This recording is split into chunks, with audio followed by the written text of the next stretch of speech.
ini karena kan juga work from home gitu Mhm. ya. Mhm. Ini lagi di editing jurnal. Jadi bagian untuk Mmm. edit dari kontennya, grammar-nya itu jurnal-jurnal Mhm. tentang medical science sama laboratory technology. Jadi ya Ah. bagian editornya. Jadi enak sih kerjanya karena bisa work from home juga. Mhm. Kita tinggal edit-edit aja lalu publish ke bagian reviewernya gitu sih. Lebih ke situ. Mmm. Jadi Oh, oke bisa oke. dikendalikan, nggak harus di tempat. Ah, iya bener bener bener. Ini tuh berarti, jadi Kak Nadia itu nge-review jurnal-jurnal yang, di-publish sama teman-teman mahasiswa gitu atau kayak gimana tuh, Kak?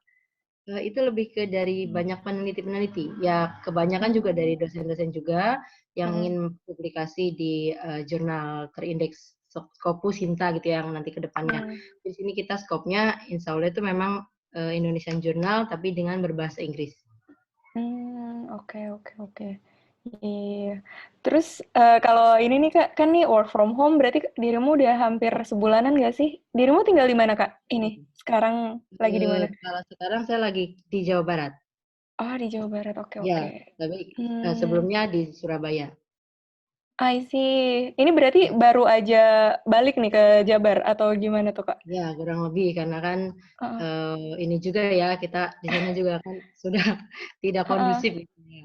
Iya, bener bener. Kemarin ada kesulitan nggak sih, Kak, pas balik dari Surabaya ke Jabar gitu kan soalnya PSBB segala macam gitu? Belum sih karena belum ini Mmm. belum ditetapkan libur waktu tanggal 16 Maret itu sebelumnya itu. Oh, Jadi iya, masih alhamdulillah aman ya. ya meskipun udah kurang aman gitu ya Heeh ininya heeh. dari lingkungan tapi ya fine aja alhamdulillahnya. Iya, alhamdulillah deh. Iya, jadi sebelum, apa namanya, yang heboh-heboh PSBB atau yang nggak boleh pulang kampung itu apa, Mbak Kak Nadia mah udah balik gitu ya ke Jabar Iya, ya? Jadi iya. udah berkumpul lagi sama keluarga, alhamdulillah. Iya, dan memang total kalau dunia kampus ini Hmm. sih learn from home semuanya. Skripsi pun Oh, anak-anak itu secara online sekarang ambil survei dan lain-lainnya. iya iya. Nge-review, jadi kan terkendala juga apalagi mau akses data yang ke rumah sakit itu kan Hmm. pasti tidak diizinkan. Oh iya bener ya, soalnya, Ya, betul. kebetulan kan Kak Nadia berarti di kegiatannya tuh di pergizian gitu ya. Jadi maksudnya Ya, gizi itu banyak juga terkait sama rumah sakit ya, mungkin beberapa skripsi dari mahasiswa, gizi itu banyak yang ke rumah sakit juga ya? ya, yang mengambil data Mmm. memang harus banyak yang di rumah sakit. Tapi karena memang Oh. ada pandemi Mhm. ini, jadi mereka lebih ke banyak yang mengubah judul dengan datanya data sekunder. Oke oke oke.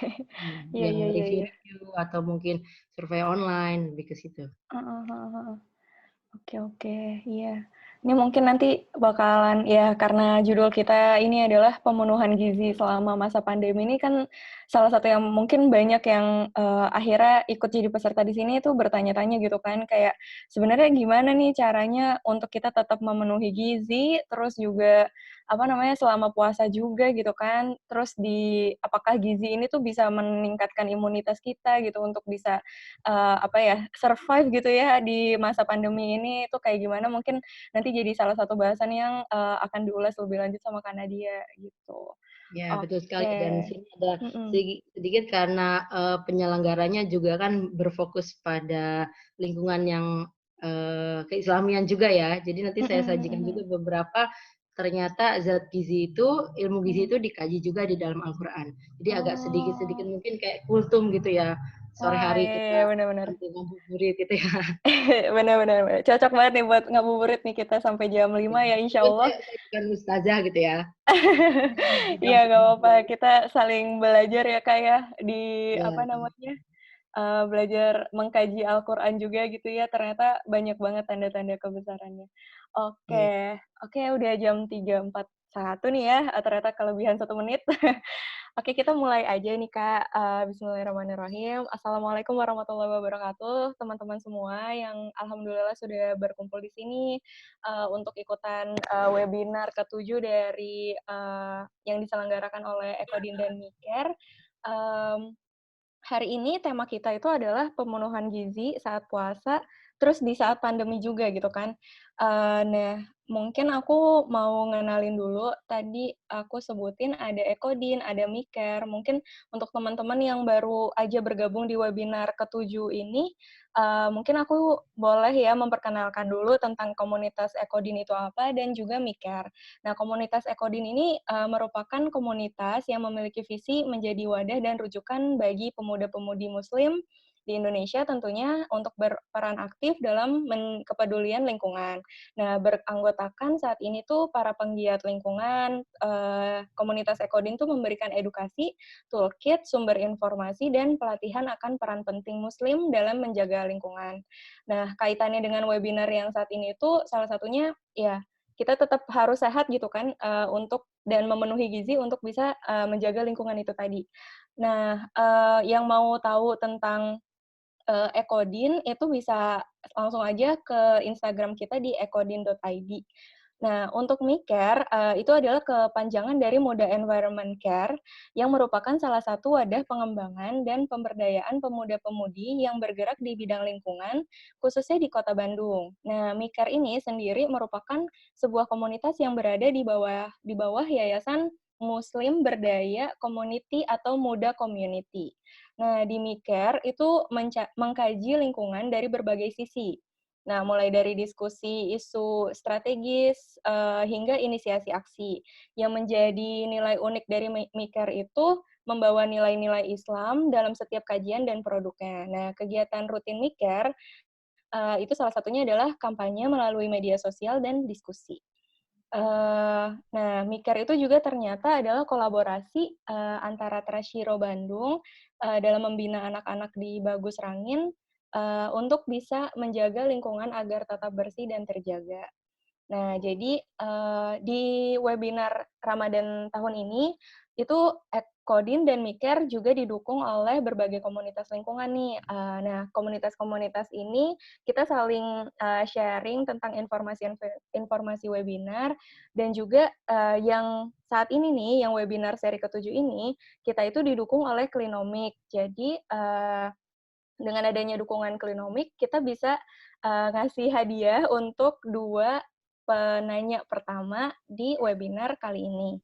Kayak gitu. Nanti aku akan catat siapa namanya yang menanyakan pertama kali.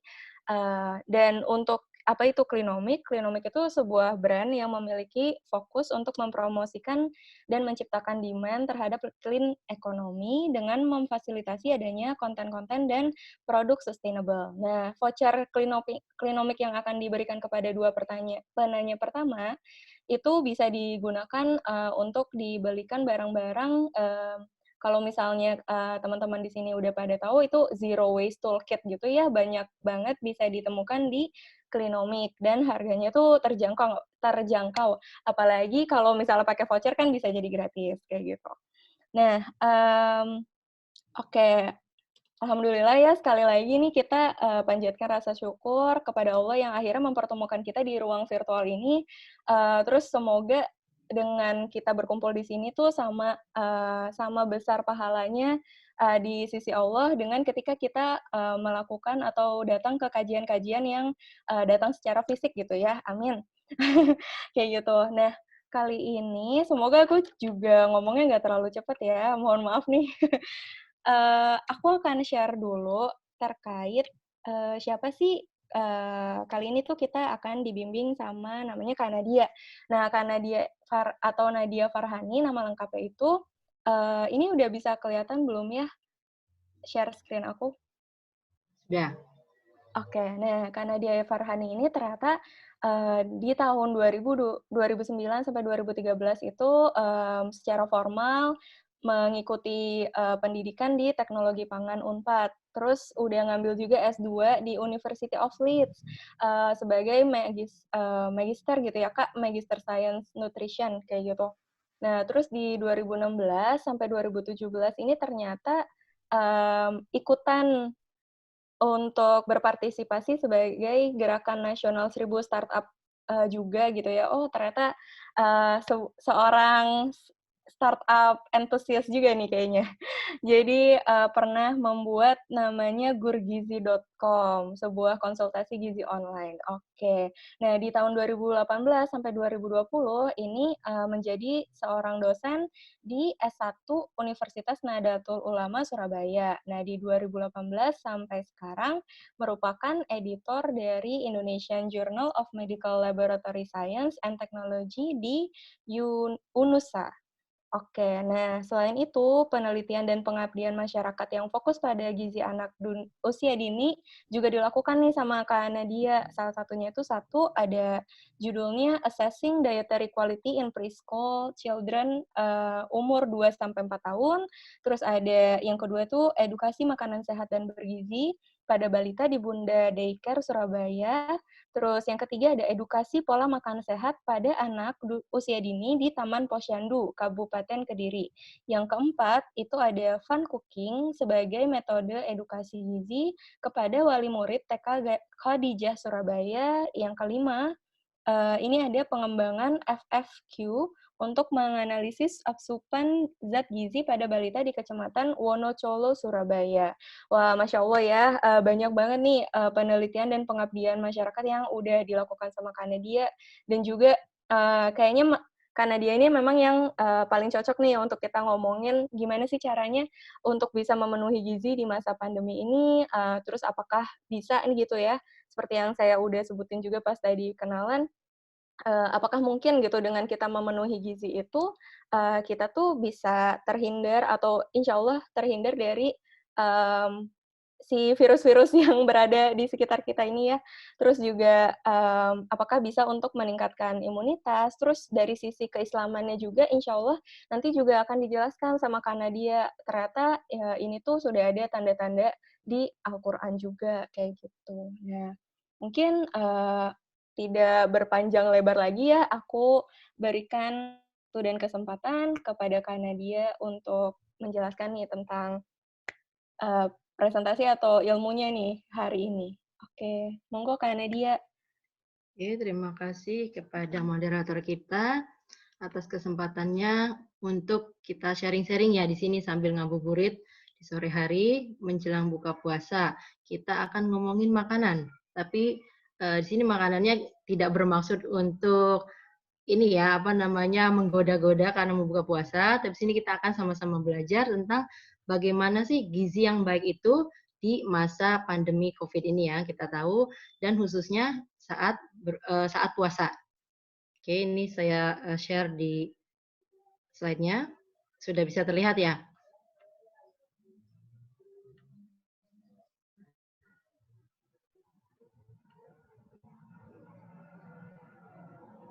Oke, Assalamualaikum warahmatullahi wabarakatuh. Kita hari ini akan ngomongin tentang pemenuhan gizi ya saat puasa khususnya di masa pandemi.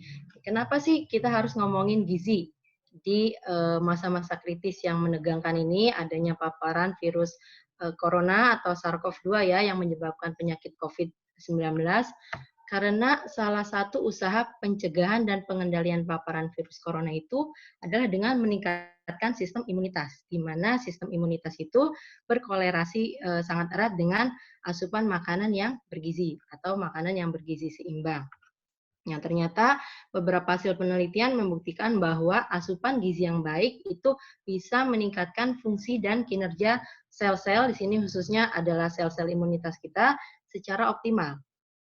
Ketika kita, jangan kita lah ya, misalkan manusia terpapar virus SARS-CoV-2 itu, virus COVID, virus corona, sistem imun kita teraktivasi. Nah, dengan teraktivasinya sistem imun kita, itu ada peningkatan energi saat infeksi. Kayak contohnya kalau kita flu-flu biasa gitu ya, kita kan suka ngerasa demam-demam ringan gitu, yang anget-anget gitu.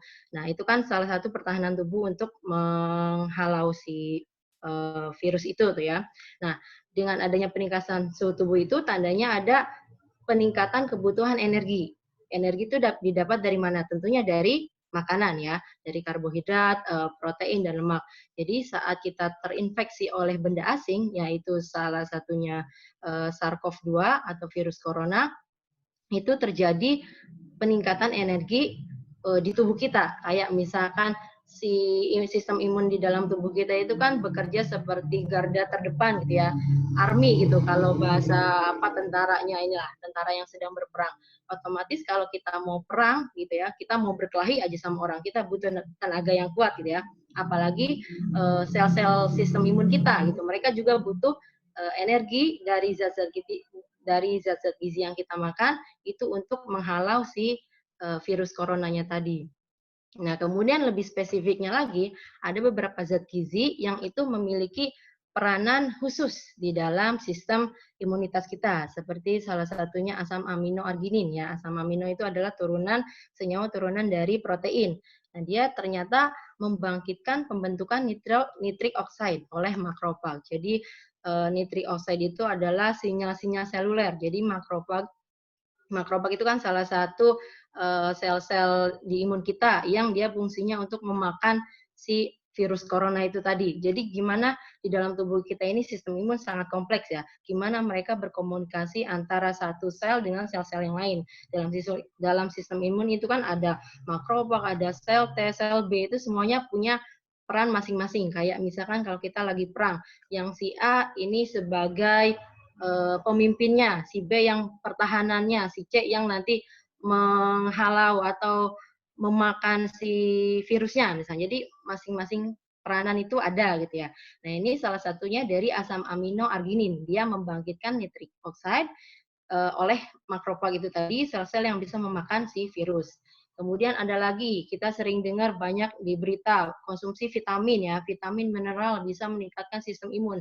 Ya memang itu benar. Jadi salah satunya vitamin A dan zinc itu, mineral, itu bisa mengatur pembelahan sel-sel, khususnya sel-sel imun itu tadi ya. Kemudian ada juga vitamin E sebagai antioksidan yang bisa melawan ROS atau reaktif oksigen spesies atau kita kenal radikal bebas yang bisa meningkatkan inflamasi dan menurunkan sistem imun kita. Kemudian vitamin E juga bisa berinteraksi dengan enzim ya, enzim-enzim dan protein transport yang di mana enzim-enzim itu serta protein transport dia bekerja untuk meningkatkan kinerja sistem imun kita.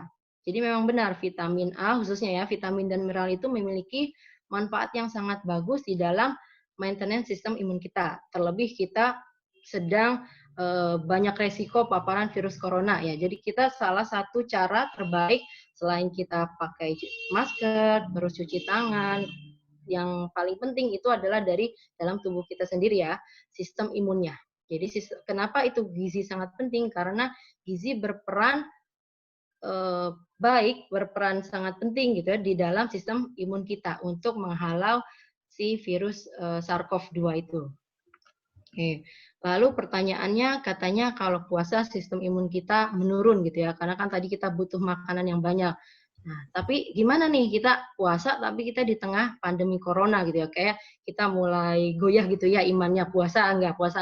Oke, ternyata ini ada beberapa penelitian ilmiah, puasa itu bisa meningkatkan sistem imun kita ya dari yang ini yang pertama, Minuk et al. 2020, penelitian terbaru. Kemudian juga dia bisa mengatur protein pengatur dalam metabolisme glukos dan lipid, glukosa dan lipid yang penting untuk tadi itu dia asupan atau amunisi sel-sel imun ya dalam menghalau si virus corona itu tadi. Nah, kemudian ternyata puasa juga itu bisa meningkatkan respon imunitas bawaan tubuh kita ya. Sehingga artinya puasa itu bermanfaat untuk mencegah infeksi dari bakteria. Ini penelitian yang terbaru ya. Kemungkinan juga bisa mencegah infeksi dari virus corona tersebut. Nah, akan tetapi ada juga yang menghasilkan penelitian yang cukup mengkhawatirkan ya, bahwa penelitian di mice, di tikus atau mencit itu ternyata puasa memberikan efek yang buruk terhadap sistem imun kita, di mana semakin lama puasa itu semakin menurunkan sistem imun kita dengan mengurangi sel-sel darah putih, di mana sel-sel darah putih yang tadi makrofag yang bisa memakan virus gitu ya, salah satunya itu kan merupakan garda terdepan tubuh gitu untuk melawan virus. Nah, itu turun kadarnya di dalam tubuh. Berarti kan kita otomatis sistem imunnya lemah. Itu di penelitian di mencit ya. Nah, tapi alhamdulillahnya juga penelitian-penelitian tersebut belum bisa disimpulkan secara akurat ya, karena belum jelas apakah puasa itu benar-benar mempengaruhi sistem imun tubuh kita atau tidak. Nah, ada juga penelitian yang cukup menenangkan bahwa jumlah sel imun ini menurun pada saat Ramadan, tapi masih di tahap yang normal. Nah, kemudian ada dari referensi lain juga bahwa tidak ada bedanya antara puasa sama sebelum puasa sama saat puasa gitu ya. Sistem imun kita yaitu kadar kompleks imun yang tersirkulasi dalam darah itu tidak ada bedanya. Jadi fine gitu. Kesimpulan yang bisa diambil saat ini bahwa puasa itu tidak menurunkan sistem imun. Nah, akan tetapi pertanyaan yang muncul adalah ketika kita puasa itu kan asupan cairan kita menurun ya. Di mana kalau kita lihat di bawah mikroskop sel-sel imun itu dia bergerak di dalam cairan ya, karena tubuh kita juga kan sebagian besar terdiri dari cairan. Maka kalau kita istilahnya dehidrasi, otomatis kekhawatiran mereka bekerja dengan baik itu kan tinggi ya. Nah, itu yang dipertanyakan. Jadi kekurangan asupan cairan itu yang menyebabkan kita rentan terhadap paparan virus corona gitu. Kalau terpapar itu atau tidaknya kan kita tidak tahu ya. Misalkan kita terpapar, nah itu berarti akan meningkatkan resiko sistem imun kita lemah bekerja untuk melawan SARS-CoV-2, si virus SARS-CoV-2 itu. Nah, tapi kita insya Allah di sini muslim semua ya. Jadi di dalam surat Al-Baqarah juga kan ada terjemahannya, dan berpuasa lebih baik bagimu jika kamu mengetahui. Insya Allah ya, puasa tidak menurunkan sistem imun kita. Dengan catatan ya orang yang sakit, mungkin yang sudah terpapar virus corona dengan critical ill gitu ya, udah maksudnya udah akut atau gimana gitu, itu boleh tidak berpuasa. Ya silakan berkonsultasi dengan dokter yang menangani gitu ya. Insya Allah kalau partisipan di sini itu adalah populasi sehat ya, populasi sehat yang tidak terpapar oleh virus corona. Oke, lalu pertanyaannya bagaimana supaya kita bisa tetap sehat, fit, ya, bugar gitu saat puasa di masa yang mengkhawatirkan ini, banyaknya paparan virus corona. Nah, jawabannya adalah dengan gizi seimbang. Oke, ini sedikit intermezzo untuk buka puasa nanti, semoga tidak tergoda. Ada kolak gitu ya, ada apalagi itu seblak. Nah, ini salah satu beberapa contoh gitu makanan favorit kita saat berbuka puasa. Nah, kalau teman-teman sendiri yang paling favorit ini yang mana? Apakah ada nasi Padang, mungkin pempek? Gorengan kayaknya nih, Kak. Gorengan ya, yang paling sering itu gorengan, kemudian diikuti sama apa? Es buah gitu ya. Buah ya. Oke. Es buah kan kita tahu buah sayur itu sehat. Apakah benar-benar sehat nih si es buah untuk buka puasa? Ya, kita lihat jawabannya nanti ya di slide-slide berikutnya. Semoga ini tidak membuat puasa kita tergoda dengan adanya gambar nasi Padang dan pempek gitu ya. Oke, kita next aja. Oke, lalu bagaimana sih konsep gizi seimbang? Gizi seimbang itu atau dietary balance ya, adalah konsumsi makanan sehari-hari kita yang mengandung zat gizi dalam jumlah dan jenis yang sesuai. Sesuainya itu bagaimana? Sesuai kebutuhan. Jadi antara individu satu dengan individu yang lain itu berbeda-beda kebutuhannya. Kalau digeneralisasikan perempuan usia remaja sama dewasa gini ya sekitar 2.250 gitu, perempuan laki-laki sekitar segitu. Tapi beda lagi nanti kalau dia aktivitasnya ringan atau sedang, itu akan tingkat kecukupan energi atau angka kecukupan gizinya itu akan berbeda-beda. Nah, intinya zat-zat gizi dalam jumlah dan jenis yang sesuai. Oke, kemudian dalam konsep gizi seimbang tidak hanya makanannya aja yang diperhatikan, tapi ada aktivitas fisik, kemudian PHBS yang kita tahu sekarang ini gempar banget, perilaku hidup bersih dan sehat. Salah satunya cuci tangan gitu ya, sering-sering cuci tangan pakai sabun, kemudian sanitasi lingkungan, jaga kebersihan lingkungan, desinfeksi, semua sekarang di mana-mana ya. Dan alhamdulillah mungkin akibat dari corona ini ya hikmahnya banyak supaya kita lebih hidup lebih sehat dan mengonsumsi makanan bergizi seimbang ya yang akan kita kupas nanti lebih detail. Kemudian aktivitas fisik, meskipun kita puasa gitu, jangan lupa kita berolahraga ringan. Misalkan dengan berjalan kaki ya, anjurannya itu 30 menit per hari, sekitar gitu dalam minimal 3 kali seminggu. Jadi 90 menit per minggu. Lebih baik lagi setiap hari, 30 menit itu minimal gitu ya. Dengan jalan kaki, misalkan kalau yang ibu-ibu mau senam di rumah gitu, boleh.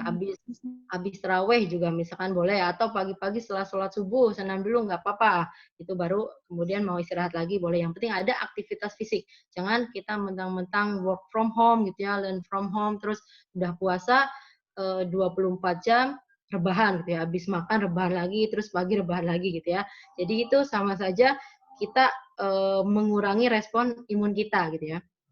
Kemudian yang terakhir ada prinsip mempertahankan berat badan di rentang yang ideal. Karena ini sangat penting di mana kekurangan maupun kelebihan badan itu justru secara signifikan menurunkan tingkat sistem imunitas kita. Oke. Ini juga ternyata gizi seimbang itu sudah dianalisis, sudah ditulis dalam Al-Quran. Ini ada tulisan saya tentang gizi seimbang dalam perspektif Islam, bisa di Zoom ya, nanti kalau slide-nya bisa dibagikan, bisa dibaca. Jadi intinya yang tadi kita ini gizi seimbang itu ada 2 poin ya, zat gizi dalam jenis dan jumlah yang sesuai ya. Nah, ternyata di Al-Quran pun zat gizi dalam jumlah yang sesuai itu sudah disebutkan di Quran surat Al-A'raf ayat 31 ya. Jumlah nih ya. Makan dan minumlah dan janganlah berlebih-lebihan. Sesungguhnya Allah tidak menyukai orang yang berlebih-lebihan. Di ilmu gizi itu sudah terbukti, dipercaya oleh semua praktisi ya maupun penelitian terkait bahwa kelebihan asupan makanan itu meningkatkan sindrom metabolik yang bisa meningkatkan inflamasi dan menurunkan sistem kekebalan tubuh kita. Apalagi kalau yang malnutrisi ya udah jelas gitu, malnutrisi, underweight itu kan kekurangan zat gizi. Jadi kalau kekurangan kita juga tidak bisa melawan si virus corona itu tadi ya. Jadi Al-Quran sudah menyebutkan bahwa tidak boleh berlebih-lebihan. Artinya jumlah sesuai. Jumlah gizi yang kita asup itu sesuai. Yang kedua, prinsip yang kedua adalah beragam jenis makanan. Kita tahu tidak ada makanan yang superior. Misalkan kita makan susu seharian itu udah dapat semuanya, karbohidrat, vitamin, mineral. Tidak, kita harus beragam mengonsumsi beragam makanan. Nah, di Al-Quran pun sudah tercatat itu di Quran surat Al-Baqarah ayat 168 bahwa yang artinya hai sekalian manusia, makanlah yang halal dan lagi baik dari apa yang terdapat di bumi. Otomatis yang terdapat di bumi ini banyak ya. Ada sayuran, ada apalagi ikan, semua ada sumber karbohidrat ya dari padi, beras gitu ya, serealia. Itu semuanya sudah diizinkan sama Allah yang halal dan bervariasi. Tidak hanya itu saja. Ya semoga bisa menambah keimanan kita ya. Ternyata Al-Qur'an memang sudah lebih dahulu gitu mengkaji konsep gizi seimbang. Nah, di dalam gizi seimbang kita ada zat gizi ya. Zat gizi itu terdiri dari makronutrien dan mikronutrien. Makronutrien atau zat gizi makro seperti karbohidrat, protein, lemak, vitamin, dan mineral. Karbohidrat kita bisa dapat dari serealia dan umbi-umbian.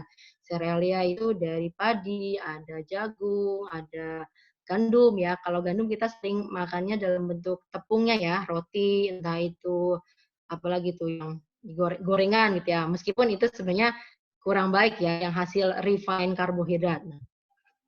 Ternyata karbohidrat pun ini salah satunya di Quran surat Yasin itu sudah dituliskan. Nah, ini saya bacakan artinya aja ya. Di mana artinya dan suatu tanda kekuasaan Allah yang besar bagi mereka adalah bumi yang mati. Kami hidupkan bumi itu dan kami keluarkan daripadanya biji-bijian dan maka daripadanya mereka makan. Jadi kata biji-bijian ini di ilmu gizi dan pangan sendiri artinya memang serealia. Memang serealia bahasa lainnya adalah biji-bijian gitu ya. Serealia ini kan tadi sumber karbohidrat, merupakan zat gizi makro. Dan Allah sudah menuliskan gitu, maka dari sereal tersebut kita makan ya. Kemudian kalau sumber protein ada banyak sekali ayat yang menerangkan konsumsi makanan protein dari daging, kemudian dari unggasnya, kemudian dari hewan laut juga ada, kemudian susu sampai hasil dari hewan lebah ya, madu itu semua ada. Bisa dibuka aja nanti di Al-Qur'annya masing-masing. Ini saya hanya mencantumkan salah satu ayatnya gitu ya di Quran surat Al-An'am. Nah, kemudian ada juga nih di Quran surat Al-Mu'minun 20-21 berhubungan dengan yang lemak juga. Kalau untuk yang lemak itu Al-Mu'minun ayat 20 ya, yang artinya dan pohon kayu keluar dari tursina atau pohon zaitun yang menghasilkan minyak. Nah, minyak ini dalam bahasa ilmu pangan adalah lemak. Kalau lemak itu dalam suhu ruang itu padat, kalau minyak dalam suhu ruang itu cair. Nah, itu jadi sudah terbukti ya. Olive oil atau minyak zaitun itu menghasilkan minyak. Dalam hal ini adalah bersifat sumber lemak ya, yang dan menjadi kuah bagi orang-orang yang makan. Itu di Quran surat Al-Mu'minun. Nah, di bawahnya Quran surat Al-Mu'minun ayat 21 dia menerangkan tentang asupan protein ya yang saya bacakan, artinya dan sesungguhnya pada binatang-binatang ternak benar-benar terdapat pelajaran yang penting bagi kamu. Kami memberi minum kamu dari air susu yang ada di dalam perutnya. Dan juga pada binatang-binatang ternak itu terdapat faedah yang banyak untuk kamu dan sebagian darinya kamu makan. Ya, udah jelas banget ya tafsirnya ya. Ada binatang ternak yang menghasilkan susu yang bisa kita konsumsi. Kemudian dari sumber protein, lemak, dan vitamin juga banyak sekali ya. Ada sumber vitamin dan mineral itu kan dari buah-buahan, sayur-sayuran ya.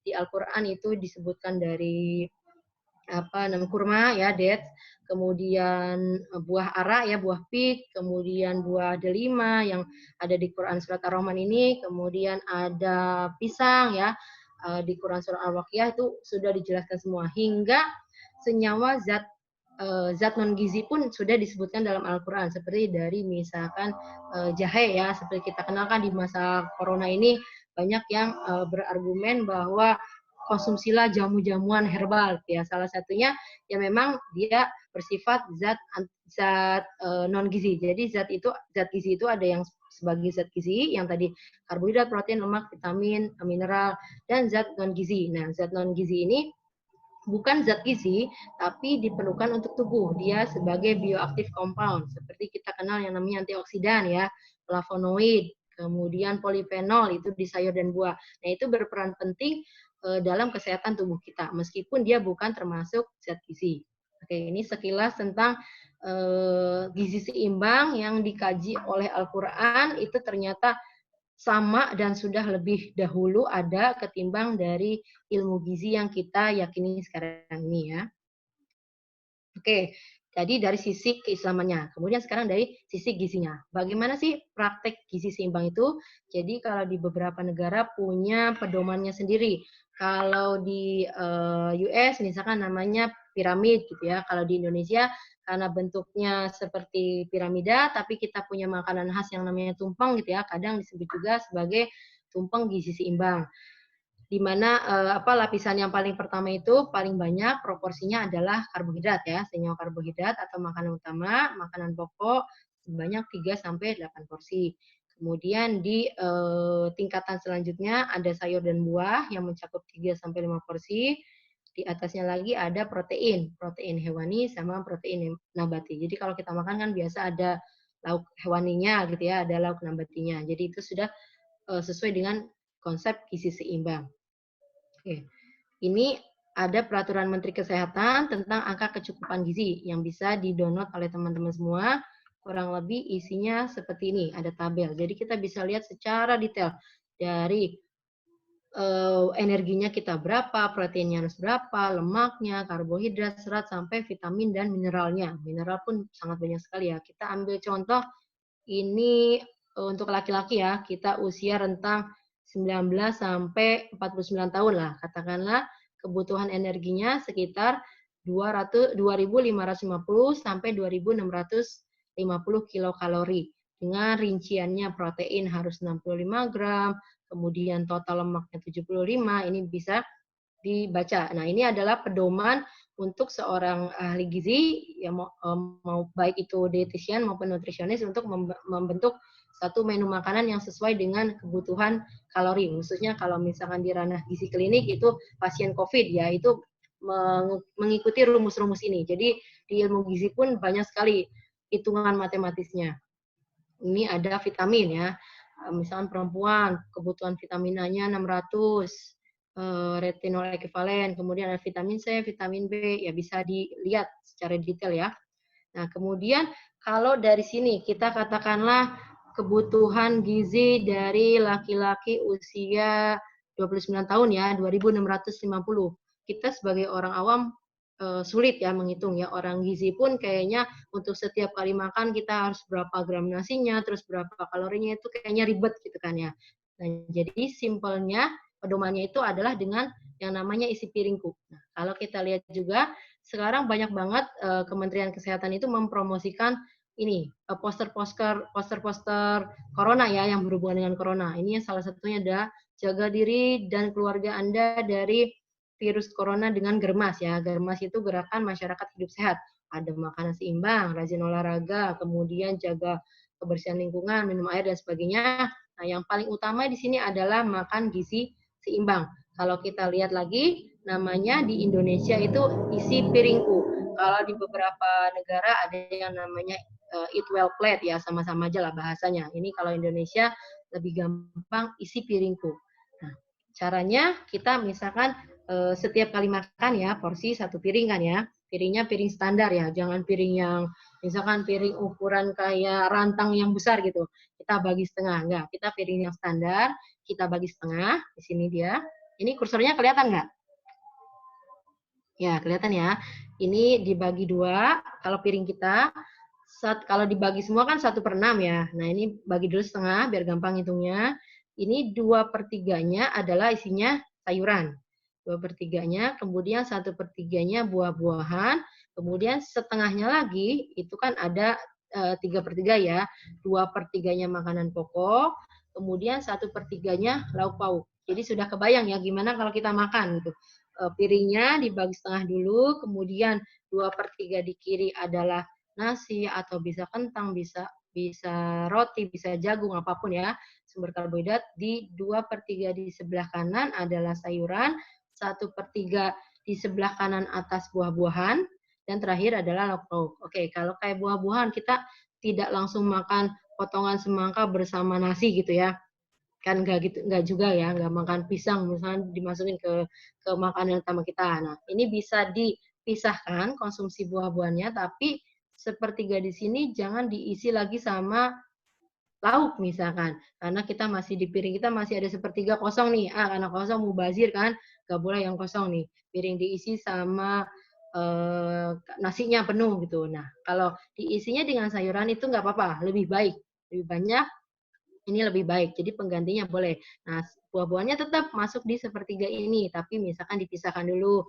sebelum makan, dimakannya buah-buahan entah itu gambar sini ada semangka, ya ada pepaya, apapun, buah-buahan apapun. Oke. Jadi ya sudah kebayang ya sekarang kita makan harus gimana. Jadi kalau kita biasa makan piring, 100%-nya di bawah itu adalah nasi gitu ya.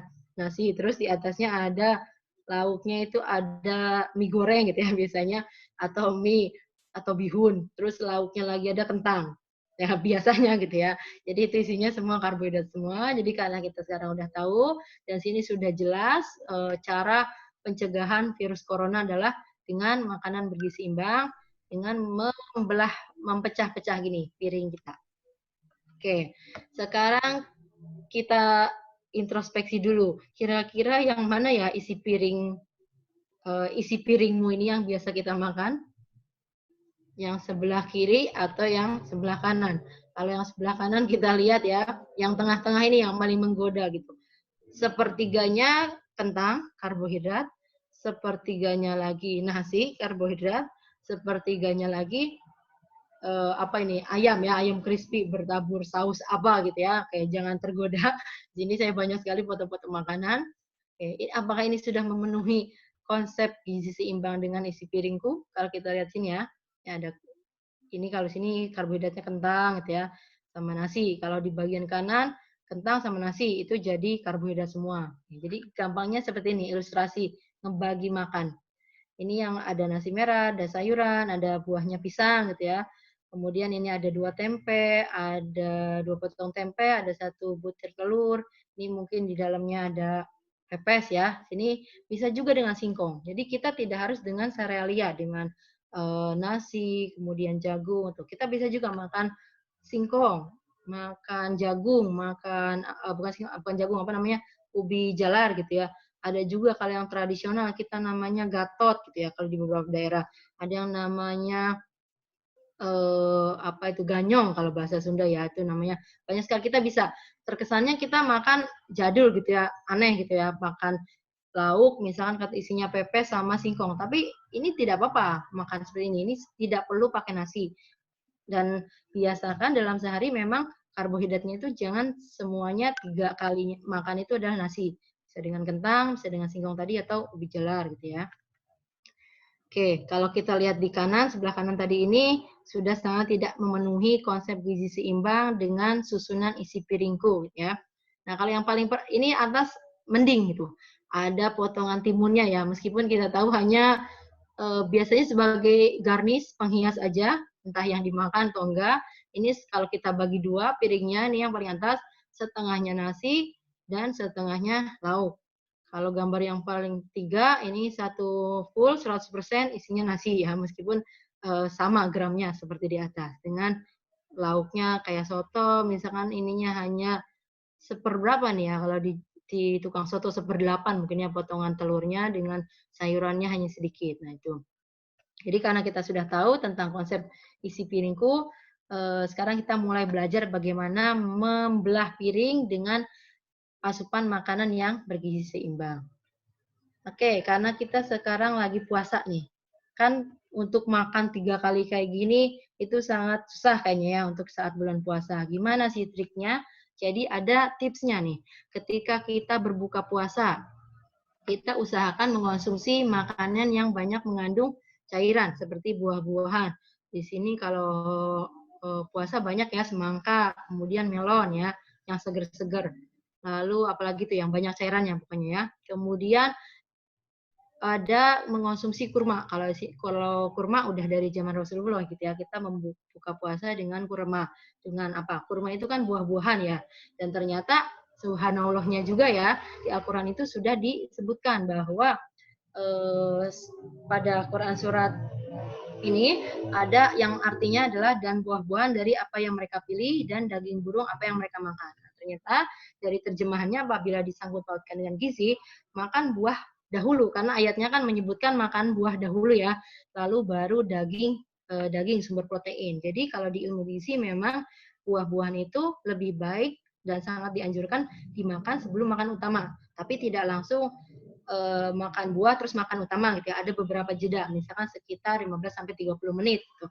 Nah, itu sangat baik karena untuk menstimulasi enzim-enzim pencernaan, kemudian menahan rasa apa kalau kita lagi makan kelaparan itu kan sangat rakus gitu ya. Jadi itu bisa mengontrol nafsu makan kita agar tidak terlalu banyak.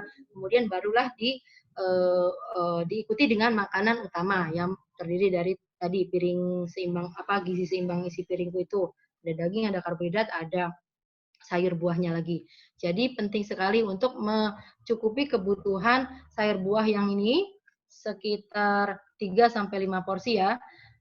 Kita makan kan 3 kali ya, buah sayur ikut, misalnya udah 3. Nah, 2 porsinya lagi itu bisa di selingan. Jam-jam selingan kita bisa makan misalkan salad atau buah potong ya. Iya, Ma.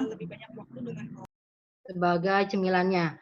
Oke, yang kedua itu kan tadi buka puasa dengan kurma. Misalnya kalau kita habis buka puasa, kemudian dijeda sholat dulu, kemudian baru makan makan utama gitu ya. Nah, makanan utamanya itu bisa juga dengan yang sup-supan itu hangat ya. Selain hangat, kemudian dia udah kalau orang Arab kan ya biasanya itu ada kaldu dagingnya. Mereka pakai kacang-kacangan, polong-polongan sampai kayak lentil atau apa ya karbohidrat yang lain. Kalau kita mungkin masukin di sup kayak gitu mungkin makaroni kali ya atau ya sup sama nasi misalnya kalau kita gitu ya. Nah, yang penting sekali adalah menghindari makanan ini yang digoreng, makanan yang mengandung lemak tinggi, creamy dan sweet food ya seperti dari kue-kuehan manis itu. Biasanya kita tergoda dengan jajanan-jajanan kue-kue tradisional itu banyak ya, itu yang kue rasanya manis. Nah, ternyata di balik itu kandungan gula dan lemaknya sangat tinggi, yang ternyata meningkatkan sistem inflamasi dan menurunkan sistem respon imun kita. Imun kita otomatis kalau imunnya turun, pasti paparan virus coronanya akan lebih jahat gitu ya. Makanya kita harus menghindari makanan tersebut. Kemudian hindari makanan yang asin. Nah, ini yang kedua ini high fiber food sama makanan yang asin, makanan yang digoreng ini sangat penting sekali untuk kita saat sahur. Karena makanan yang salty food itu dia bisa menyerap cairan ya, menyerap cairan dalam tubuh sehingga kita merasa lebih sering haus, kayak kita kebanyakan makan micin. Kalau diperhatikan kita pengen banget terus minum setelah makan yang micin-micin, meskipun enak gitu ya. Tapi karena dia bersifat menyerap anhidrous gitu, menyerap air sehingga kita lebih terasa hausnya lebih kerasa gitu. Nah, kemudian kalau kita makan sahurnya, kayak kita beranjak ke sahur ya. Kita kalau makan sahurnya itu dengan makanan yang tinggi lemak, goreng-gorengan, kemudian kurang sayur dan buah, kita memang saat sahur itu terasa kenyang sekali ya. Bisa dipraktekkan oleh teman-teman sekalian. Misalkan hari pertama kita makan nih yang makanan tidak sehat, makanan tinggi lemak, makanan tinggi garam dan gula. Itu dicoba aja. Memang kenyang. Saat puasa kita malah terasa sangat begah gitu ya perutnya. Tapi sepanjang hari kita akan merasa lapar lebih besar, tingkatan laparnya lebih besar karena transit time di lambung makanan-makanan ini itu lebih cepat. Jadi mereka lebih cepat mudah diserap sehingga waktu pengosongan lambungnya juga lebih cepat lagi, lebih lama. Kita lebih terasa lapar. Nah, bedanya dengan makanan yang banyak mengandung serat dari karbohidrat kompleks ya. Kayak misalkan kalau nasi merah gitu. Itu dia kandungan seratnya tinggi, karbohidrat kompleksnya baik ya. Kemudian jagung, juga singkong ketimbang nasi putih. Itu bisa kita lakukan saat sahur. Nah, kenapa? Karena makanan yang tinggi serat ini dia lebih lama dimetabolisme oleh tubuh, transit time di lambungnya itu lebih lama sehingga kita merasa kenyang lebih lama. Nah, jangan lupa karena kita harus banyak makan yang mengandung serat tinggi, itu harus dibarengi dengan cairan yang cukup. 8 gelas per hari ya. Nah, gimana nih triknya supaya 8 gelas per hari ini tercukupi saat puasa? Misalkan buka puasa 1 gelas, kemudian setelah sholat mau makan ini 1 gelas, setelah makan 1 gelas, kemudian sholat, isya, dan lain sebagainya, bisa 2 gelas ya karena haus. Itu udah berapa? 5 gelas ya. Sisanya 1 gelas sebelum tidur, kemudian 2 gelas lagi, 2 gelas terakhir saat puasa. Nah, kita masih, misalkan kalau ada imsak gitu ya, kita minum dulu kan, itu minum 1 gelas itu udah 9 tuh kalau tadi bisa dihitung lagi tuh sekitar 8 sampai 9 gelas itu udah tercukupi. Jadi kekhawatiran peneliti luar negeri itu tentang puasa berdampak negatif karena asupan cairannya itu berkurang, itu bisa kita sanggah dengan asupan cairan yang cukup saat berbuka, menjelang hingga imsak ya. Jadi caranya triknya seperti itu. Ini ada contoh juga menu makanan kurang lebih nilai kalorinya sekitar 700 kalori. Misalkan 100 gram nasi, ini sama kalorinya dengan 3 centong nasi atau 3 buah sedang kentang yang ukuran 300. Kemudian lauknya 75 gram ikan kembung itu sama dengan nilai kalorinya ya. Ini artinya bahan penukar ini sama dengan 1 telur ayam atau 2 potong daging. Jadi enggak 1 nasi, kemudian ada kentangnya, ada mie-nya, enggak gitu ya. Jadi kita bisa milih di sini. Yang nilai kalorinya kalau dijumlahkan itu kurang lebih sekitar 700 kalori. Tinggal dikali 3 berarti 2100 ya. Kita udah kurang lebih cukup tuh. Nah, dari sisa 500 kalorinya itu bisa dari snack buah dan sayur ya untuk menambah nilai kalorinya. Oke, tadi kita udah panjang lebar ngomongin tentang makanan sehat dan imunitas. Dan kita yakini bahwa makanan sehat itu meningkatkan sistem imun kita. Nah, dan ternyata ini makanan tidak sehat itu sangat mempengaruhi sistem imun kita. Ketika di sini ya, kita bisa lihat makanan yang tinggi dengan gula dan lemak itu bisa memperlemah kerja sistem imun kita dengan cara menurunkan efikasi dan efisiensi mereka dalam defense itu melawan si virus ya, melawan virus di sini virus corona. Oke, terlalu banyak makronutrien dan kalori dari ini makanan berlemak itu tadi itu bisa meningkatkan inflamasi dan menurunkan kontrol infeksi dari sel-sel imun kita. Kemudian yang sudah jelas ini malnutrisi ya dan kekurangan zat-zat gizi. Entah itu bisa karena kita sakit atau status gizi kita underweight atau mungkin karena kita pilih-pilih makan gitu ya. Itu bisa menyebabkan malnutrisi yang otomatis kita status gizinya tidak seimbang. Kita kekurangan zat-zat gizi penting untuk melawan virus corona tersebut. Jadi kita perhatikan betul bahwa makanan sehat itu baik untuk imunitas. Oke, namanya semua kita pandemi corona ini banyak masalah ya. Jadi kita mau makan sehat pun kadang ada excuse-nya. Kita misalkan ada tagline-nya, kita harus di rumah aja, harus social distance. Otomatis kita daya beli untuk beli makanan sehat agak sulit ya. Tapi selalu ada solusi di balik masalah. Kita bisa pakai online gitu, beli sayuran buah-buahan online, kebutuhan makanan pokok online ya.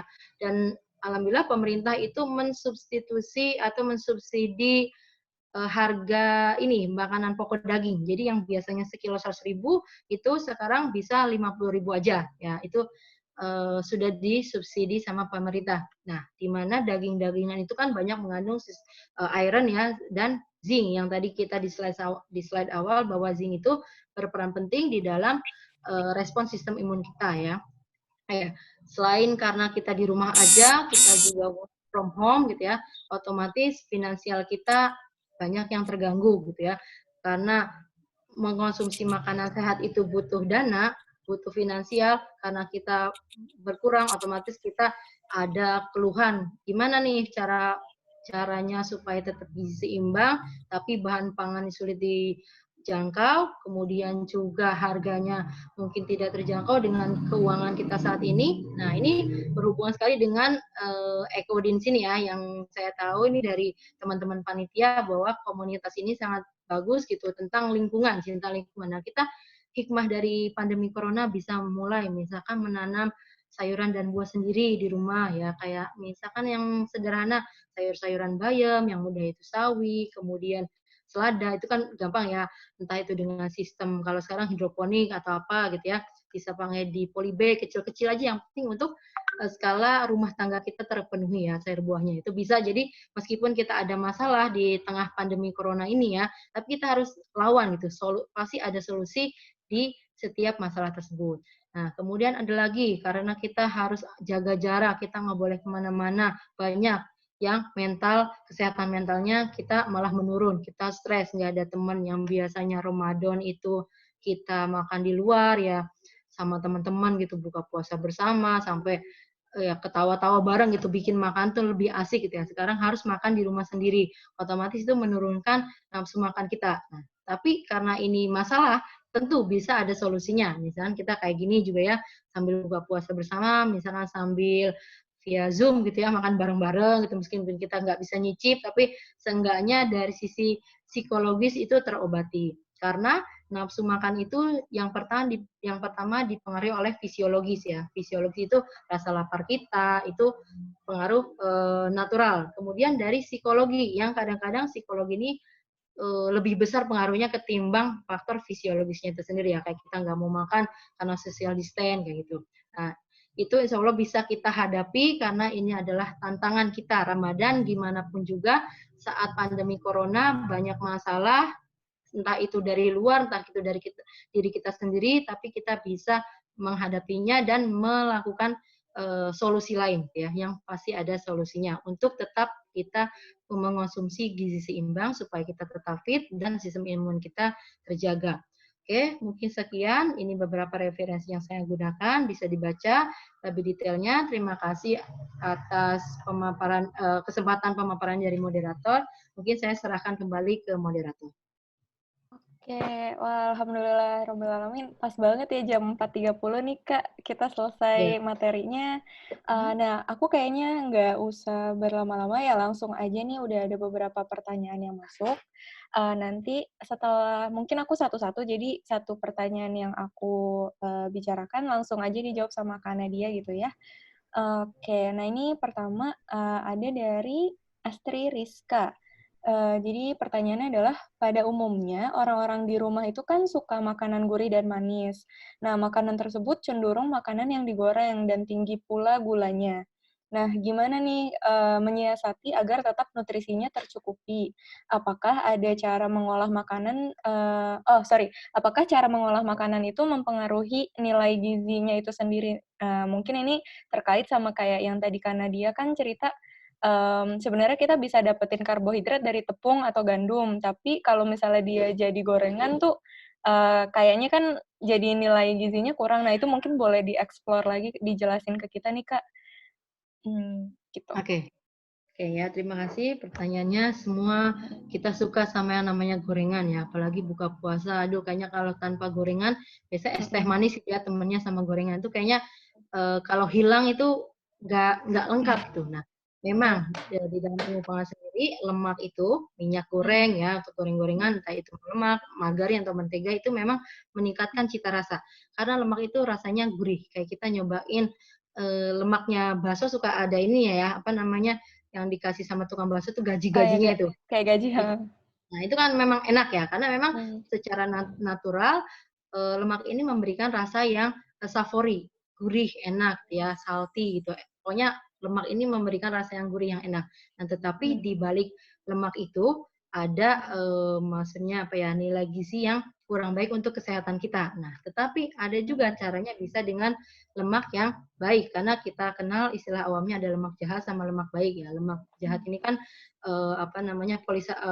lemak jenuh ya, lemak jenuh.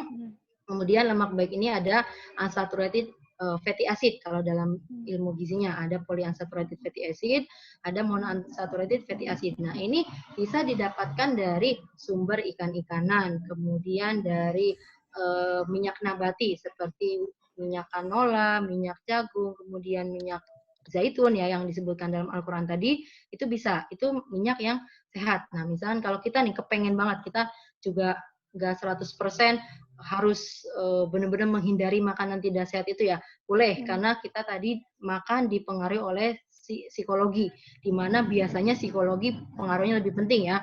Jadi sesekali nggak apa-apa buka puasa dengan gorengan 1 sampai 2 gorengan, biasanya sekitar ukuran standar lah ya, ukuran bakwan jagung atau bala-bala gitu nama di sini gitu ya. Kayak itu nggak apa-apa, tapi jangan sering-sering yang penting ya. Sesekali it's okay. Nah, tapi kemudian gimana sih tadi pertanyaannya supaya kita pengganti gitu ya. Oke, kita kehilangan yang rasanya enak, yang gurih-gurih itu. Penggantinya gimana? Karena kita saat puasa ngidam, pengen yang enak-enak. Kita bisa mengolah dari makanan yang lain menggunakan minyak nabati itu tadi ya, misalkan menumis. Nah, menumis ini lebih baik ya, tidak paling baik ya, lebih baik dibanding dari menggoreng, apalagi kalau menggorengnya pakai tepung. Nah, coba kalau kita masak sendiri gitu ya, goreng tempe biasa sama tempe dikasih tepung. Minyak yang di wajan kita, minyak yang paling cepat habis yang mana? Nah, itu yang pakai tepung karena tepung ini menyerap si minyaknya itu tadi. Jadi sebenarnya mendoan, kemudian bala-bala itu lebih parah ketimbang tempe gorengnya itu sendiri. Jadi seenggaknya dikurangi dengan menumis atau juga tidak menggunakan tepung-tepungan saat digorengnya. Jadi tadi boleh, tapi sesekali aja. Nah, untuk lebih baiknya usahakan memang tidak menggunakan yang banyak tepung. Nah, itu lebih sudah diproses ya, refined karbohidrat itu tadi yang banyak menyerap minyak. Nah, kemudian tadi supaya kita ngidamnya tetap terpenuhi gitu ya, makanan yang enak bisa diganti dengan buah-buahan. Diresep dengan salad misalkan, salad buah apel, kemudian ada alpukat. Nah, di sini kan alpukat mengandung banyak lemak nabati yang baik ya, pengganti ngidam kita dari gorengan yang jahat itu tadi. Bisa masukkan alpukat, kemudian tambah yogurt. Nah, ini yogurt lemaknya meskipun dari lemak hewani tapi sudah difermentasi, jadi itu lebih baik ketimbang dari lemak-lemak jenuh gitu ya di produk-produk yang gorengan itu tadi. Jadi tuh salad, misalkan salad buah dicampur dengan selada atau sayuran yang direbus atau dikukus sebentar, tambahkan yogurt. Nah, biasanya kalau salad itu ditambahin susu kental manis ya. Namanya bukan susu kental manis ya, karena sudah direvisi namanya kental manis gitu ya. Karena kenapa bukan susu? Karena susunya sedikit, gulanya banyak ya, makanya direvisi jadi kental manis. Biasanya kita masukkan tuh es buah itu apalagi. Buahnya memang sehat gitu, memang bagus, tapi tambahannya kita lihat ada sirup yang merah itu. Nah, Kalau kita baca, jadi kita harus pandai-pandai baca informasi nilai gizi ya, dan komposisi bahan pangan di produk. Kita lihat, baca aja di sirup, di labelnya sirup itu. Pasti ada pemanis buatannya. Sirupnya yang harga-harga murah itu udah pasti ada pemanis buatan sama pewarnanya. Meskipun pewarna makanan itu tetap sebaiknya dihindari ya. Kemudian di es buah itu lagi ada apa? Tadi kental manisnya sama gula. Nah, gula bukan natural sugar ya. Kalau gula pasir kan gula tambahan. Nah, itu harus dibatasi. Sekitar maksimal kurang lebih 4 sendok aja sehari. Nah, kita biasa bikin teh manis berapa? 1 gelas isinya 2 sendok. Kemudian 3 gelas gitu ya teh manis. Nah, itu terlalu banyak kandungan asupan gulanya. Jadi es buahnya bisa diganti dengan tadi salad buah yang kental manisnya diganti dengan yogurt, kemudian si sirupnya ditiadakan. Tetap rasanya tetap enak, bisa dicoba. Yang sebenarnya kita sulit itu adalah karena kebiasaan ya. Paling susah itu di gizi ini di teori behavioral change therapy yang untuk mengubah pola kebiasaan kita. Itu yang sangat sulit. Karena sebenarnya kalau kita udah terbiasa makan makanan yang sayur, buah itu akan lebih fine gitu sebenarnya. Akan lebih cepat kenyang juga. Jadi sebenarnya yang mempengaruhi pola makan kita itu lebih banyak ke psikologi. Ya, ya seperti itu. Oke, sip, sip, sip, sip. Jadi kayaknya nih kita perlu, apa namanya, kayaknya yang tadi bikin penasaran tuh emang yang behavioral change therapy ya. Jadi kayak Ya. mungkin kita sama kayak ketika kita mau bikin kebiasaan yang lebih bagus, kita juga mungkin untuk bisa mengubah pola makanan kita juga mungkin selama 30 atau 40 hari ke depan tuh emang bener-bener harus makan sehat terus supaya mulut kita dan perut kita terbiasa gitu ya dengan makanan-makanan yang lebih sehat gitu. Iya, betul. Oke, nah terus yang kedua ini ada dari Hanifah, Hanifah Nur Awaliyah. Jadi nanya, "Mbak, apakah betul rempah-rempah itu bisa meningkatkan imunitas nih, apalagi di masa pandemi seperti ini? Atau sebetulnya imunitas itu perlu didukung oleh gizi seimbang, bukan hanya rempah-rempah saja?" Oke, terima kasih Oke. katanya. Ya, ini ramai banget ya, apalagi pas masa tanggal 16 Maret itu ya, yang kita benar-benar harus work from home, semua libur, learn from home, belajar di rumah, semua pada panik, tukang jamu kebanjiran rezeki ya, alhamdulillah gitu, pada beli jamu sendiri, pada beli jamu semua, atau kita malah bikin jamu sendiri. Nah, tadi sudah disinggung ya pada slide sebelumnya bahwa ada zat gizi dan zat non gizi. Nah, di rempah-rempah ini, di makanan herbal itu lebih banyak zat non gizinya seperti flavonoid, kemudian polifenol gitu ya, dan yang bersifat sebagai antioksidan. Nah, itu memang baik untuk pertahanan sel-sel imun kita sebagai garda terdepan untuk di tubuh kita ya, untuk menyerang si virus corona itu. Tapi proporsinya itu tidak lebih banyak ketimbang zat gizi yang spesifiknya adalah tadi vitamin A, vitamin E, vitamin C, dan zinc ya, mineral yang tadi, dan juga beberapa asam amino dan asam lemak esensial yang baik ya, asam lemak baik. Nah, jadi memang tidak apa-apa mengonsumsi jamu, tapi tidak berlebihan juga, kayak misalkan karena kemarin itu kita yang namanya stres, panik, takut corona, kita sehari minum air putihnya jamu semua, atau misalkan setiap pagi sore minum jamu. Nah, dilihat juga biasanya di jamu itu kan ada endapan-endapannya banyak gitu ya. Nah, itu kalau kita terlalu banyak itu akan memperberat kerja ginjal kita. Nah, otomatis nanti sistem organ-organ kita kinerjanya kan menurun. Jadi kuncinya memang yang namanya gizi seimbang itu tidak boleh berlebihan. Seperti tadi di Al-Quran ya, tidak boleh berlebihan. Oke, katakanlah seminggu 3 kali itu mengonsumsi jamu, itu nggak apa-apa. Tapi yang penting konsumsi air mineralnya itu harus banyak. Karena untuk menyaring zat-zat endapan yang ada di jamu-jamu itu tadi. Terus juga ada isu makan bawang putih ya, kemarin itu sempat famous gitu ya, makan bawang putih untuk menangkal virus corona. Secara tidak sadar kita setiap hari makan bawang putih di masakan ya.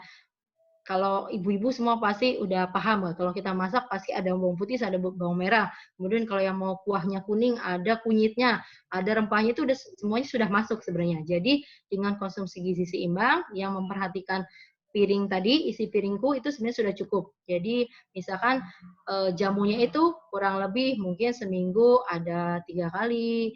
Jangan setiap hari banget ya, setiap hari boleh, tapi si konsentrasinya itu jangan terlalu kental gitu ya. Lebih ke situ sih. Karena yang paling berperan penting adalah zat gizi mikro ketimbang zat non gizi seperti flavonoidnya. Ya memang berperan, tapi kan di dalam tubuh ini ada yang berperannya lebih banyak, butuhnya lebih banyak, ada yang hanya secukupnya saja seperti itu. Oke. Nah, alhamdulillah semoga menjawab ya. Nah, terus yang ketiga ada dari Novalia Nur Fitriani. Mau nanya soal superfood seperti kale dan sebagainya, itu seperti apa ya konsep dan mekanismenya dalam tubuh? Karena superfood itu kan sekarang lagi cukup happening nih, Kak. Nah, dan berimplikasi ke harganya juga jadi mahal gitu. Nah, mungkin karena apa supply and demand juga gitu ya. Nah, selain itu juga mau nanya nih, Kak, soal aktivitas fisik. Karena sekarang kan work from home. Sebenarnya kan nggak boleh juga justifikasi seperti itu.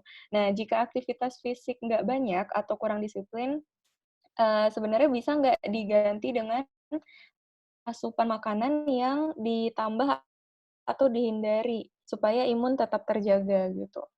Monggo, Oke. Kak. Ya, terima kasih ya pertanyaannya. Yang pertama tentang superfood.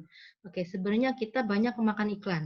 Kayak susu kental manis pun ya, kan sampai apakah salah gitu? Mereka orang marketing, orang ekonom gitu ya, bisnis ngomongin ini baik gitu. Ya tidak salah karena memang kan teori ekonomi untuk menggait konsumen seperti itu ya. Yang penting adalah kita pintar-pintarnya. Kalau kita diklaim sama produk itu harus hati-hati karena tidak ada satupun makanan yang superior. Ya, di Al-Qur'an harus makanlah yang ada di bumi dan di ilmu gizi sendiri tidak ada satupun jenis bahan makanan yang superior, yang superfood itu tidak ada. Jadi itu hanya klaim dari perusahaan. Ya kita kalau mau jualan otomatis kita bagus-bagusin kan ya. Seperti kayak suplemen. Misalkan di pandemi ini kan kita butuh imun yang kuat, kita konsumsi suplemen. Nah, perhatikan aja nanti kalau kita nonton iklan ya, kalau nonton TV iklannya ditonton juga nih. Ada kalau iklan suplemen, itu pasti ada tanda bintang terakhirnya. Bila perlu konsumsi vitamin ini. Kalau perhatiin pasti ada.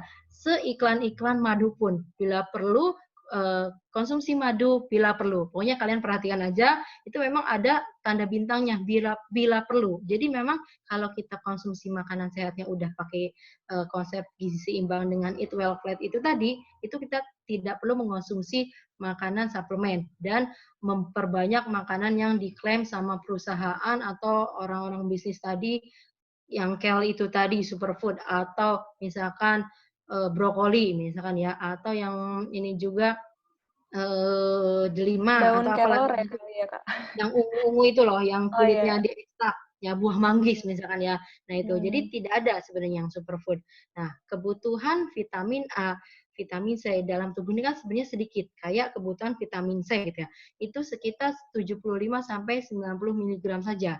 Dan di buah jambu, jambu merah apalagi ya, sekitar 100 gram ya, 100 gram paling sekitar satu buah ya, satu buah yang besar gitu. Itu ada 200 mg vitamin C. Kita butuhnya tadi 75 untuk yang perempuan, yang laki-laki sekitar 90 mg ya. Berapa tuh? Dari guava apa jambu biji yang merah 200 ya. Kita udah 2 kali lipatnya memenuhi kebutuhan vitamin C hanya dari mengonsumsi jambu. Kita kan anjurannya 5 porsi buah dan sayur ya. Jadi itu sudah cukup.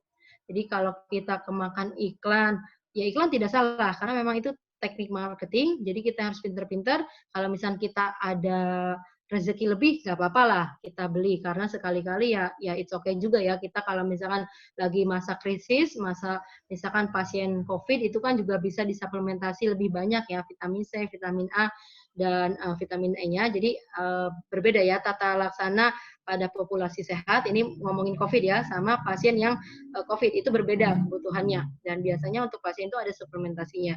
Jadi kalau untuk kita-kita nih yang sehat, insya Allah tidak terpapar virus corona, dengan makanan 5 porsi buah sayur itu udah cukup, tanpa harus kita mengunggulkan makanan superfood itu tadi yang seperti kale ya.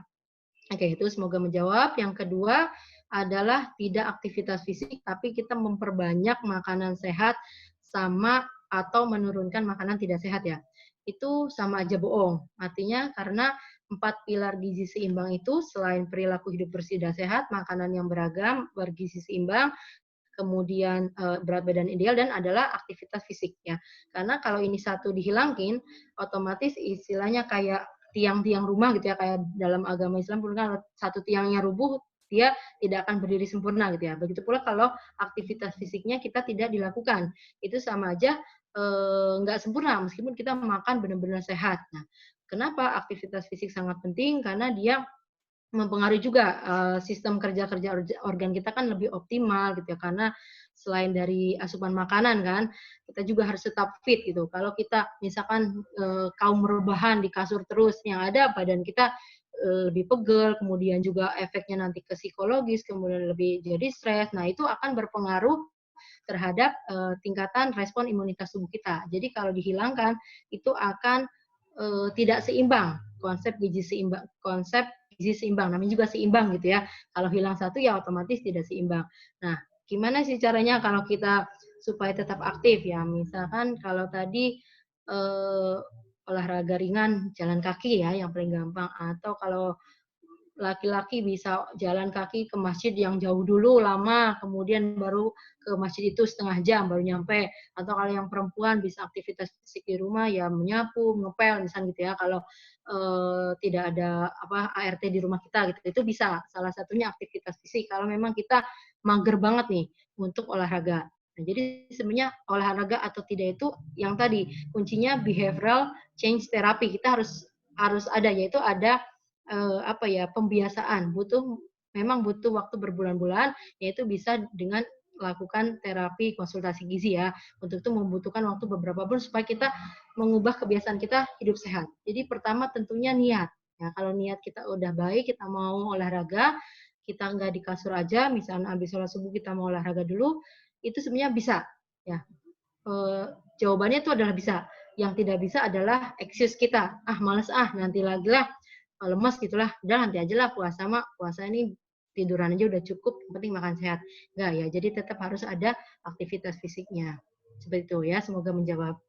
Oke, sip, sip, sip. Sip. Nah, ini ada lagi nih Kak dari Ibu Titin. Nanyain tentang contoh makanan apa nih yang baik dikonsumsi untuk meningkatkan sistem imun, terutama untuk anak-anak. Nah, ini mungkin lebih ke anak kecil gitu ya. Jadi, karena anak ini berpuasa juga, terus rentang waktu makanannya kan relatif berkurang. Nah, itu apakah sama juga seperti orang dewasa gitu mungkin ya? Pertanyaannya seperti itu.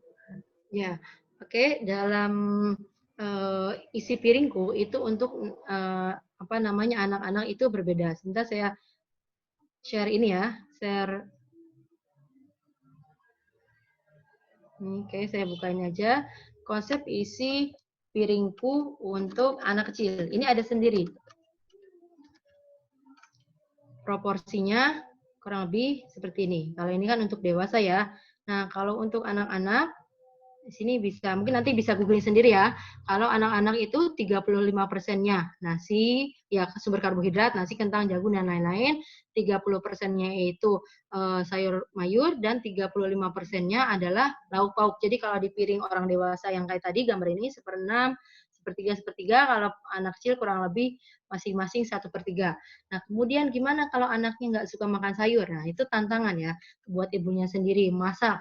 Misalkan kita bikin puding buah dimasukkan ke dalam bentuk es krim atau bentuk sate. Nah, ajak anak-anak untuk masak bareng supaya dia senang. Selain seperti kegiatan kalau kita kenal ibu-ibu zaman sekarang gitu ya, kegiatan Montessori gitu ya.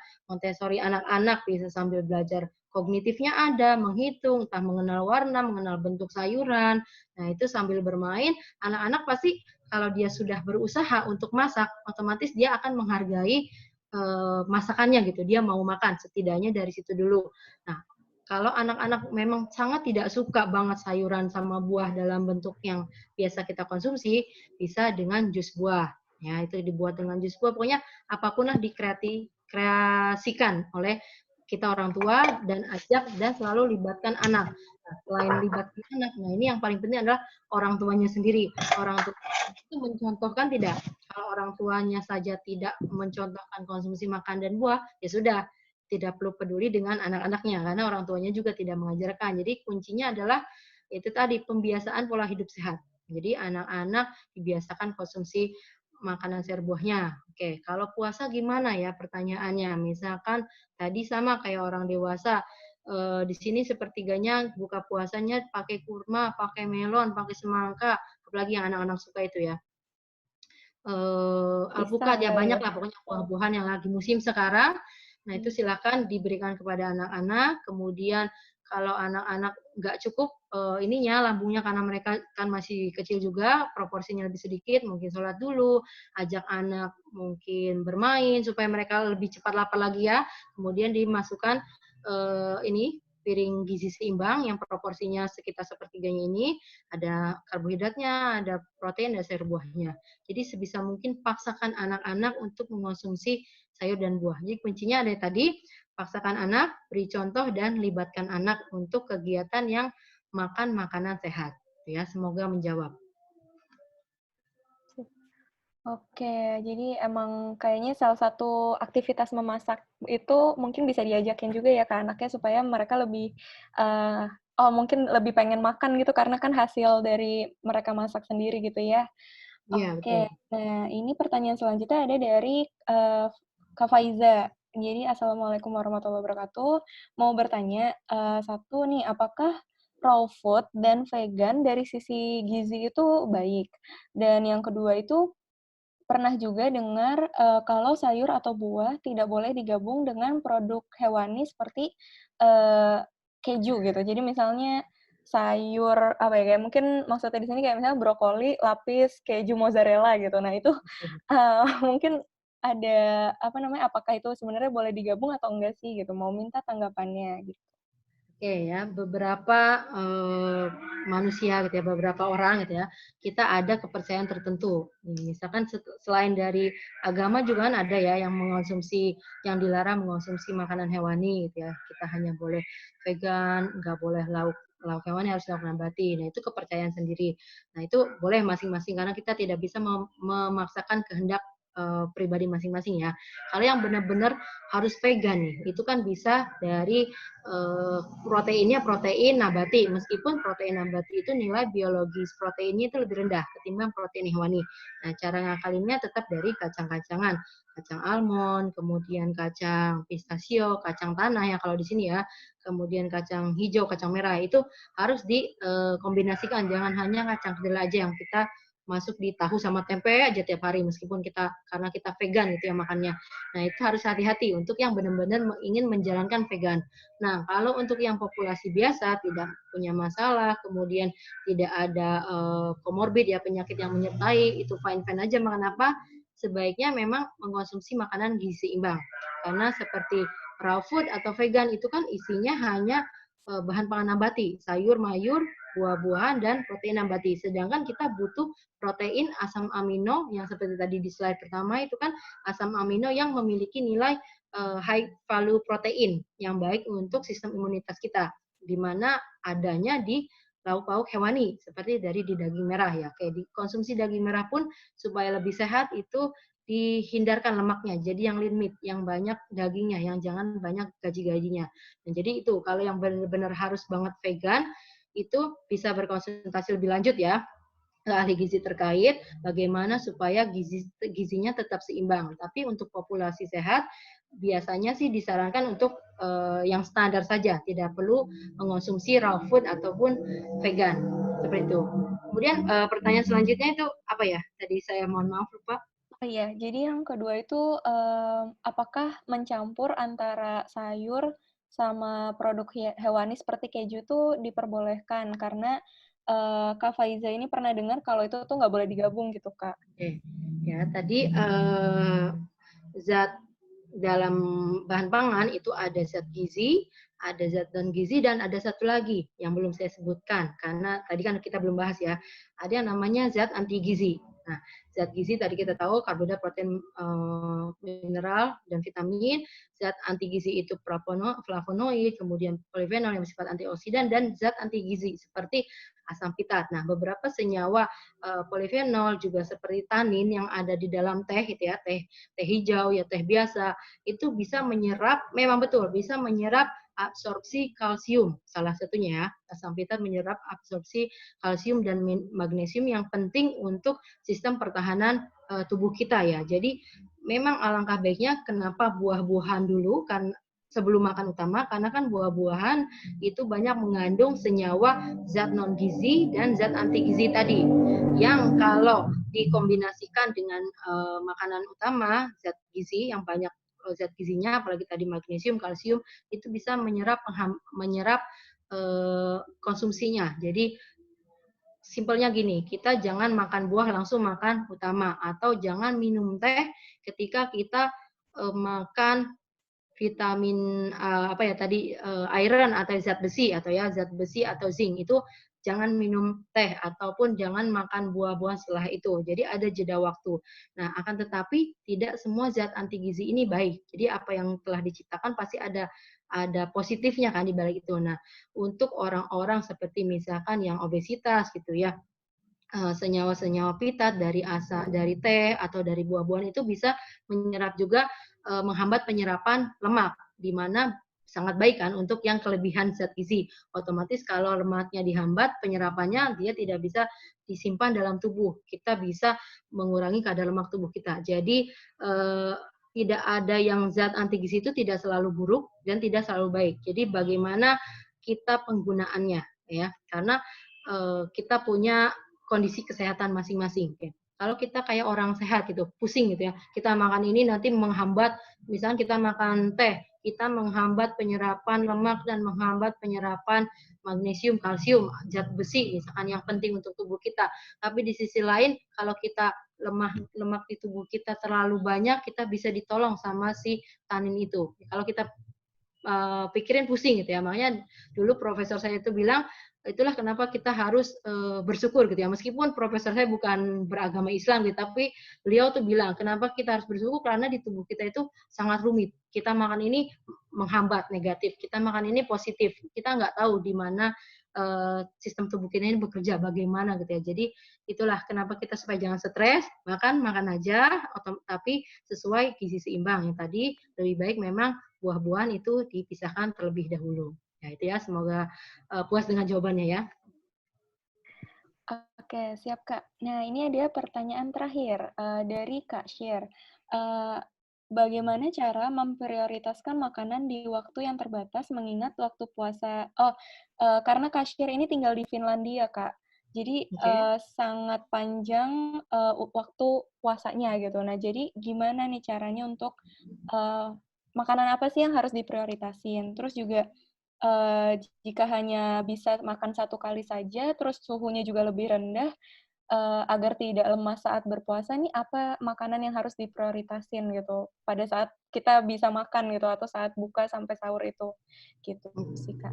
Oke, kebetulan sekali saya juga pernah mengalaminya ya, waktu S2 saya di Inggris itu pas lagi dapet summer. Buka sahur itu jam berapa ya? Jam 2 kalau nggak salah. Jam 2, kemudian buka puasa jam 10 malam. Itu yang ada sambil tesis, lemes gitu ya, cuma rebahan tapi juga harus ke kampus gitu ya, tetap kayak itu harus fit. Nah, caranya waktu itu kami itu maksimalkan waktu malamnya itu dari jam 10 sampai jam 2 itu ya banyak aja makan dengan porsi kecil namun sering. Jadi kuncinya porsi kecil tapi sering, supaya kita tidak terlalu begah gitu ya. Kalau kita terlalu sekali makan kenyang, otomatis kita nggak kepengen makan lagi, yang ada kita rebahan, tiduran, malah ketiduran gitu. Tiba-tiba kita udah masuk jam 2 untuk waktu sahur gitu ya, nggak punya waktu lagi. Jadi kalau waktu itu sih kurang lebih aktivitas kan tetap jam 8 gitu ya. Jadi kita bisa ngakalinnya dari jam 10 malam sampai jam 2 itu kita begadang sambil ngerjain tugas, sambil ambil makan sedikit-sedikit tapi sering gitu ya. Nah, pas paginya setelah sahur baru kita tidur. Nah, tidur baru aktivitas biasa sekitar jam 8 9 itu kan ya. Mereka kan tetap waktu seperti itu ya, mau puasa atau enggak, karena mereka yang non muslim kan ya memang tidak puasa gitu. Jadi triknya seperti itu. Yang kedua, kita tetap mengonsumsi gizi seimbang dari isi piring itu tadi. Buka puasanya dengan buah, misalkan jam 10 ya. Saya kurang tahu di Finlandia bukannya berapa, terus kemudian sahurnya jam berapa. Kurang lebih aja waktu saya summer jam 10 itu buka puasa. Nah, karena waktu di UK itu kan makanan sehat itu sangat gampang dan sangat murah karena banyak subsidinya ya untuk makanan yang makanan tidak sehat itu malah di-tax, dipajak gitu. Jadi kita alhamdulillah bisa banyak membeli makanan sehat, itu buka puasa dulu dengan buah-buahan. Nah, kebutuhan buah itu kan sekitar kurang lebih 3 porsi sampai 5 porsi ya. Nah, caranya satu porsi itu sekitar 80 gram, 80 sampai 100 gram. Nah, 80 gram itu segimana sih ya? Kurang lebih kalau melon itu satu piring kecil. Kalau ada timbangan itu lebih baik ya. Kalau kita misalkan punya timbangan itu lebih akurat.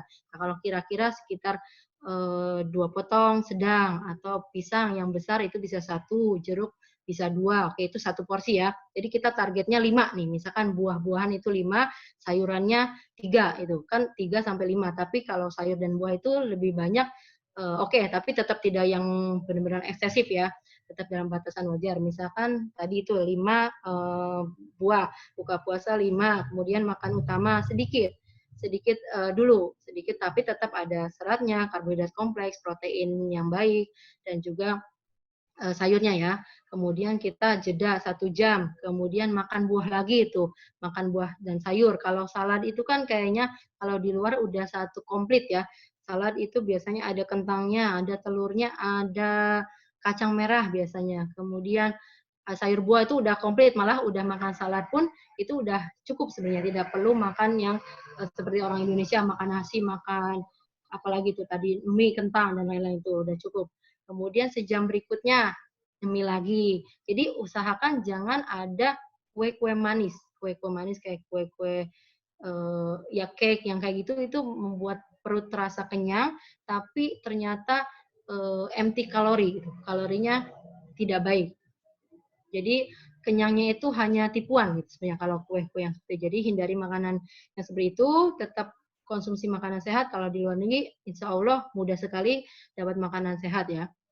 Oke, mungkin seperti itu, porsi kecil dan juga hindari makanan yang berlemak dan asin. Karena kalau makanan lemak asin itu kita kepengen terus minum, otomatis kita kenyang sama minum. Kalau buah enggak, kita makan sebanyak apapun itu terasanya di perut fine gitu ya, enggak terlalu kenyang. Tapi ternyata full of kalori gitu, full of gizi. Oke, sekian seperti itu. Oke, sip, sip, sip, Kak. Wah, alhamdulillah banget nih, banyak banget tips-tips, terus juga banyak banget ilmu baru nih yang aku dapetin, lumayan bisa nambah, apa namanya, apa yang harus aku kerjain juga ya, untuk teman-teman juga semoga tadi yang udah bertanya, pertanyaannya atau jawaban dari Kak Nadia ini udah cukup bisa menjawab pertanyaan-pertanyaan dari teman-teman semua. Terima kasih banyak Kak Nadia, waktunya pas banget, agak kelebihan 3 menit sih. Alhamdulillah, kita udah menyelesaikan materi, terus juga udah melakukan tanya jawab juga. Terima kasih banyak sekali lagi atas waktunya dan juga ilmunya udah berbagi sama kita-kita di sini. Semoga kakak dan keluarga selalu diberikan kesehatan. Terus juga teman-teman yang datang ke sini, kita juga akhirnya mendapatkan ilmu dan pahala mengaji di sini gitu ya, menggali ilmu gitu. Nah, terima kasih lagi buat Kak Nadia. Oh iya, mungkin boleh nggak ya kita foto bareng? Jadi teman-teman yang bisa nyalain videonya, mohon dinyalain. Nanti aku hitung 10 detik ke belakang. Oke, aku mulai ya. 10, 9, 8, 7, 6, 5, 4, 3, 2, 1. Oke, ini udah semua ya. Oke, aku screenshot ya. Bentar. Oke. Bentar, oke. 1, 2, 3. Oke, 1 kali lagi ya. Oke, 1, 2, 3. Oke, terima kasih semuanya, peserta Terima maupun kasih Kak juga, Nadia. semoga bermanfaat ya, kurang lebihnya mohon maaf, bisa digali lebih lanjut di masing-masing dari referensi yang saya cantumkan tadi ya. Oke, sip. Nanti materinya insya Allah boleh dibagiin ya, Kak, ya? Boleh ya. Oke, siap. Oke, untuk teman-teman semua, terima kasih semuanya sudah bergabung. Terus nanti tunggu ya untuk webinar berikutnya kita akan ada lagi, insya Allah satu kali lagi yang terakhir. Oke, sampai di sini. Assalamualaikum warahmatullahi wabarakatuh. Alhamdulillahirrahmanirrahim. Dadah.